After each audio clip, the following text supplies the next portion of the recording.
اور جہاں تک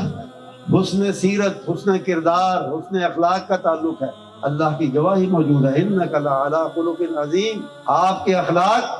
بڑے عظیم ہیں، بڑے بلند ہیں، آپ بلند اخلاق ہیں۔